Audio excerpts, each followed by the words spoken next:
જય શ્રી કૃષ્ણ વિદ્યાર્થી મિત્રો, હું ધર્મેશ કાતરિયા મારી યુટ્યુબ ચેનલની અંદર આપ સૌનું હાર્દિક સ્વાગત કરું છું. અગાઉના વિડીયોની અંદર જોયું તો ચેપ્ટર નંબર 10 આપણે કે એમાં હતું હેરોનનું સૂત્ર. હવે આ ચેપ્ટર વિડીયોની અંદર જોવાનું છે ચેપ્ટર નંબર 11 પૃષ્ઠફળ અને ઘનફળ. તો એના અમુક પ્રશ્ન આપણે લીધા છે, તો ઝડપથી કઈ રીતે સોલ્યુશન મળે તેની માહિતી આપણે મેળવશું. તો આમાં અમુક પ્રશ્ન છે કે સાચો વિકલ્પ પસંદ કરી જવાબ લખવાનો છે. પહેલો પ્રશ્ન કે ગોલકની ત્રિજ્યા 7 સેમી છે, તો તેમનું પૃષ્ઠફળ કેટલું? તો ગોલકની વાત કરી છે આપણે અહીંયા, તો એનું પૃષ્ઠફળનું સૂત્ર છે 4 પાઈ r સ્ક્વેર. 4 એટલે કે 4 ના 4, પાઈ ની કિંમત આપણને આપી 22/7 ગુણ્યા 7 ગુણ્યા 7, કારણ કે ત્રિજ્યા આપણને કેટલી આપી 7. 7 7 કેન્સલ, 22 સત્તા 154, 154 ગુણ્યા 4 એટલે કે 616 સેમી સ્ક્વેર. શંકુના ઘનફળનું સૂત્ર આપણે મેળવવાનું છે. તો એની અંદર સૂત્ર છે આપણે 1/3 પાઈ r સ્ક્વેર s. અહીંયા મિસ્ટેક થી 2 લખાઈ જશે, અહીંયા આવશે 3. ઓપ્શન નંબર ડી આપણો જવાબ છે. હવે એક શંકુની ત્રિજ્યા 3 સેમી અને ત્રાસી ઊંચાઈ 5. તો આપણે ઊંચાઈ કેટલી? તો આને 5 નો વર્ગ કરવાનો 25 ના 3 નો વર્ગ માઈનસ કરવાનો એટલે કે 16. 16 નો વર્ગમૂળ કેટલો આવશે? 4 સેમી. કારણ કે આપણી પાસે છે સૂત્ર. કયું સૂત્ર છે? l સ્ક્વેર બરાબર r square plus h square, કે લંબે અનુમાન રોડ વાળું સૂત્ર છે, એના દ્વારા આપણે મેળવી શકીએ છીએ. એમાં l આપી છે 83 ઊંચાઈ. એવી રીતે આગળના પ્રશ્ન લઈએ કે જો ગોળાનું ત્રિજ્યાનો ગુણોત્તર 2:5 હોય તો તેમની વક્ર સપાટીનું ક્ષેત્રફળ પૂછે તો ડાયરેક્ટ એનો વર્ગ કરી નાખવાનો. 2 નો વર્ગ 4, 5 નો વર્ગ 25 એટલે કે 4/25. વિકલ્પ બી. 1 મીટર ક્યુબ બરાબર ખાલી જગ્યા લીટર, તો કેટલા લીટર થશે? આપણે 1000 લીટર થાય છે. આવા પ્રશ્ન યાદ રાખવા પડશે અમુક. હવે આમાં આપ્યું છે કે 5 સેમી ત્રિજ્યા અને 9 સેમી ત્રિજ્યા ઊંચાઈ એટલે કે અહીંયા છે 83 ઊંચાઈ નો કુલ સપાટીનું ક્ષેત્રફળ. સૂત્ર ખબર છે, પાઈ r l. પાઈ ના પાઈ, r ની કિંમત કેટલી? 5, l કેટલો? 9 એટલે કે 45 પાઈ. આપણો જવાબ આવશે ઓપ્શન એ, 45 પાઈ. હવે અહીંયા આપણને શંકુની ઊંચાઈ આપી છે h આપી છે 24 અને ત્રાસી ઊંચાઈ l આપી છે, તો l સ્ક્વેર બરાબર r square plus h square વાળું સૂત્ર લગાવવાનું. તો હવે આની અંદર l ની કિંમત 25 છે, 25 નો વર્ગ એટલે કે 625 થાય, h નો વર્ગ 24 નો વર્ગ એટલે 573, તો આપણને r સ્ક્વેર મળશે એટલે કે 49 આપણને r સ્ક્વેર મળે છે. તો r બરાબર કેટલો? 7. આ ત્રિજ્યા મળે. આપણને કયું કીધું? વ્યાસ પૂછ્યો. વ્યાસ કેટલો આવશે? 14, કે બે ગોળાના વ્યાસનો ગુણોત્તર 3:5 છે. અહીંયા ઘનફળ પૂછ્યું છે, તો 3 નું ઘન કેટલું થાય? 27 અને 5 નું 125. તો આપણો ઓપ્શન એ થશે. ગણતરી કરવાની જરૂર નથી, ડાયરેક્ટ ઘનફળ પૂછે તો ઘન કરી નાખવાનો. હવે આગળ છે 1 મીટર ક્યુબ બરાબર ખાલી જગ્યા લીટર, તો કેટલું આવશે? 1000 લીટર આવે. 1000 લીટર આવશે. 1 લીટર બરાબર ખાલી જગ્યા સેમી ની 3 ઘાત થાય, એ પણ કેટલું આવશે? 1000 જ આવશે.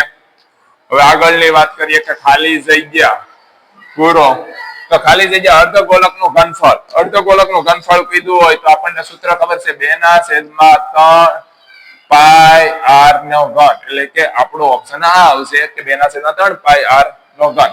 શંકુનું ઘનફળ 1/3 પાઈ r સ્ક્વેર s, એટલે કે ઓપ્શન નંબર આ આવશે 1/3 પાઈ r વર્ગ s. ગોળાનું ઘનફળ. ગોળાનું ઘનફળ એટલે કે 4/3 પાઈ r ની 3 ઘાત, એટલે કે ઓપ્શન ત્રીજો આપણો વિકલ્પ આવે છે.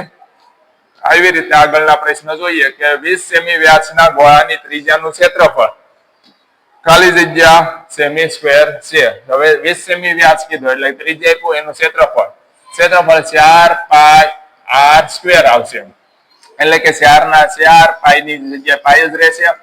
r સ્ક્વેર એટલે કે 100.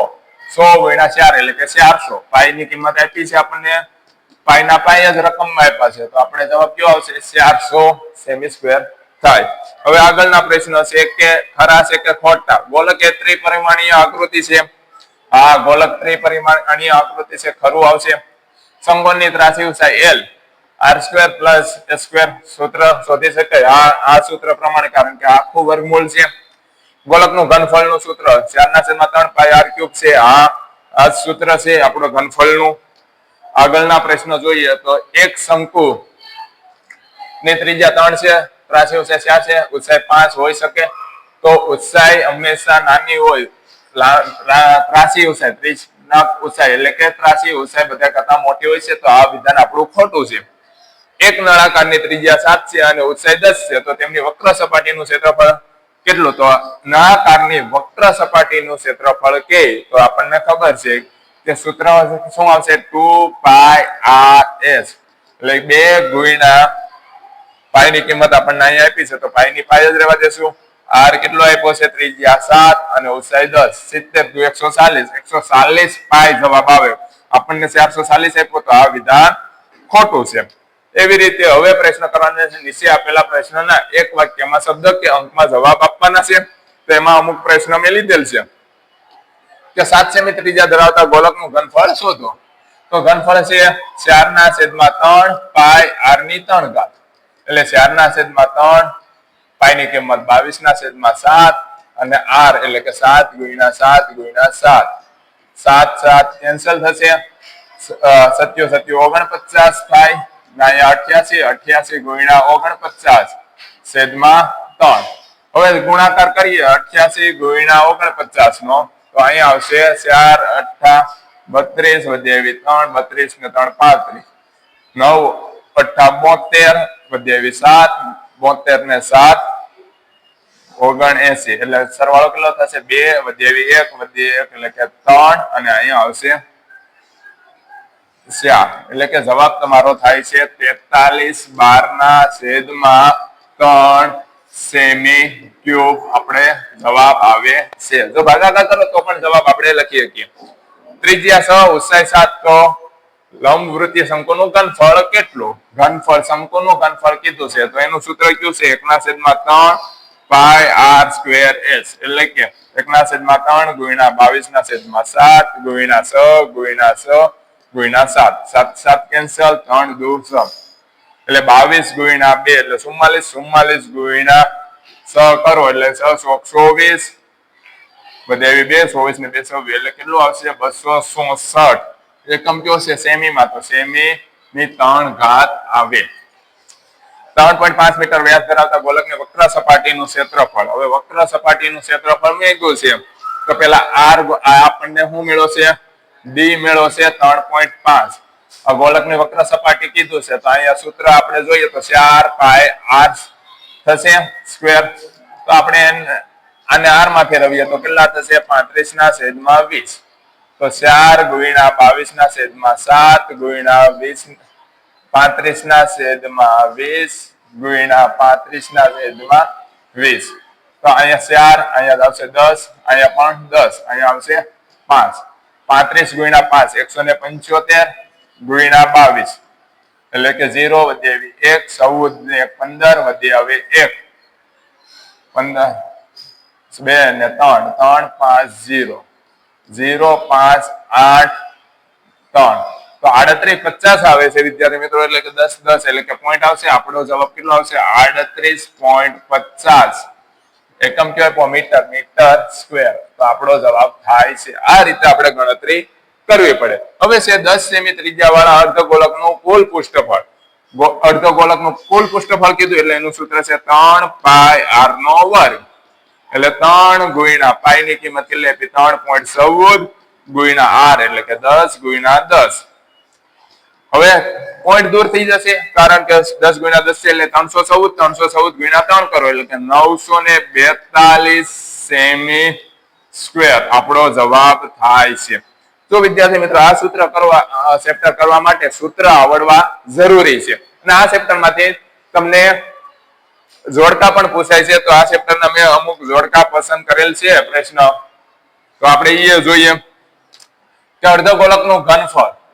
તો અર્ધગોળકનું ઘનફળ શું આવશે કે 2/3 પાઈ r ની 3 ઘાત અને ગોળકનું ઘનફળ 4/3 પાઈ r નો ઘન. અહીંયા ભૂલમાં સ્ક્વેર છે, ઘન આવવાનો છે 4/3 પાઈ r નો ઘન. હવે શંકુનું પછી આગળનો પ્રશ્ન જોઈએ કે શંકુનું ઘનફળ. શંકુનું ઘનફળ કીધું છે તો શું સૂત્ર આવશે? અને નળાકારની વક્ર સપાટીનું ક્ષેત્રફળ કે નળાકારની વક્ર સપાટીનું ક્ષેત્રફળ કીધું હોય તો શું આવે? પાયો નો પરિઘ ગુણ્યા ઊંચાઈ, અને શંકુનું ઘનફળ પૂછ્યું હોય તો અહીંયા આવશે પાયાનું ક્ષેત્રફળ અને ઊંચાઈ. આ રીતે પણ પ્રશ્ન પૂછી શકે છે કે પાયાનું ક્ષેત્રફળ ગુણ્યા ઊંચાઈ કરો અને 1/3. આ છે આપણું નળાકારનું ઘનફળ નું સૂત્ર છે. હવે શંકુના પાયાનું ક્ષેત્રફળ, શંકુનો પાયો કેવો હોય? વર્તુળ. વર્તુળનું ક્ષેત્રફળ કેટલું હોય? પાય r². અને અર્ધગોળકના પાયાનો પરિઘ, પરિઘ એટલે કેટલું? પાય r. એટલે કે વર્તુળ હોય, વર્તુળનો પરિઘ થાય છે અર્ધગોળકના પાયાનો પરિઘ. ને પ્રશ્ન હવે લીધા છે હજી બે કે 5 નો સિક્કાનું ઘનફળ. સિક્કો કેવો હોય છે? નળાકાર, એટલે કે પાય r²s હોય છે. અને લીંબુ નહીં, વક્ર સપાટી. લીંબુ કેવી હોય છે? ગોળાકાર. તો એની વક્ર સપાટીનું ક્ષેત્રફળ 4πr². અને છેલ્લું પ્રશ્ન છે આમાં કે શંકુનું ઘનફળ. શંકુનું ઘનફળ 1/3πr²s અને ગોળાકનું ઘનફળ 4/3πr નો ઘન. કે આવા પ્રશ્ન આ ચેપ્ટર માંથી પૂછાય છે, જોડકા પણ પૂછાય છે. આ હતું ચેપ્ટર 11 પૃષ્ઠફળ અને ઘનફળ કે 1 માર્કના પ્રશ્નો. જો તમને આ વિડીયો પસંદ આવ્યો હોય તો લાઈક કરજો, શેર કરજો, સબસ્ક્રાઇબ કરજો. કે ધન્યવાદ વિદ્યાર્થી મિત્રો.